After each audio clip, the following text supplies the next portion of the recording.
Well, the reality is now that CIP programs, citizenship and investment programs in Europe, in the Caribbean, and elsewhere, they're under threat. The European Union would have taken legislation to its parliament a week ago, and they would have passed it, one in which they're giving countries the option to do away with their CIP programs in order to continue to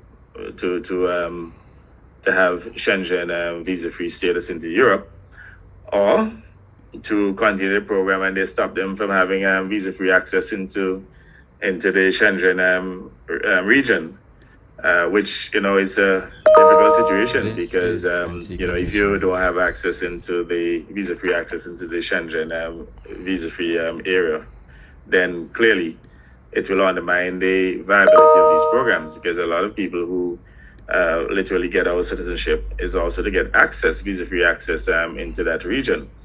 Prior, Canada was part of it, but as you know, Canada has literally suspended visa-free access for all countries, including Antigua and Barbuda. We were the final casualty of that policy, in which they felt that because we had a CIP program, that they would not continue to allow us visa-free access into Canada.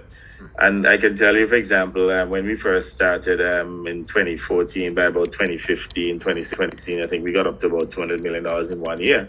And that's because Antigua and Barbuda had access, visa-free access into Canada. And then after that, the program fell to about, I think, as low as $67 million in 1 year. And on average, since then, we've been doing about $100 million. Now, if these countries are successful in undermining our CIP program, then I have to tell you it's going to create significant problems for the OECS currency union countries.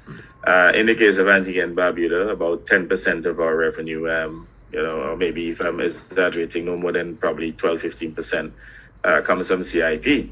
But in some countries within the sub-region, the CIP contributes up to 50% of the annual revenue. So you can imagine the impact in those countries.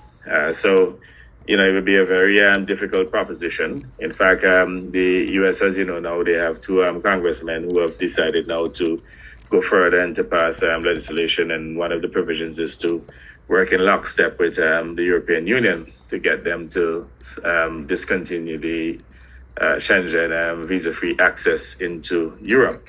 So I have taken the opportunity to write to policymakers, parliamentarians in Europe, as well as those two congressmen who are now tabling this legislation, to let them know the impact that they're about to inflict on our CIP programs and the impact on our economies. I would have reassured them as well about the type of due diligence that we have in place, in which citizens from these countries who are trying to access citizenship on our program, they have to provide a police report from the country of origin and or the country of residence, or both.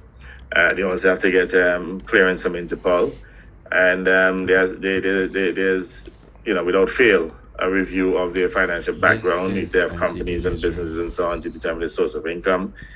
So the due diligence is robust, and as far as we're concerned, our citizenship by investment programs do not represent any risk to these countries, as how they so put it. Mm-hmm. They're saying if our citizens, including CIP citizens, going to have access, visa-free access into Europe, the European Union countries, then we have to do away with our CIP programs. Okay. We have to end them, discontinue them.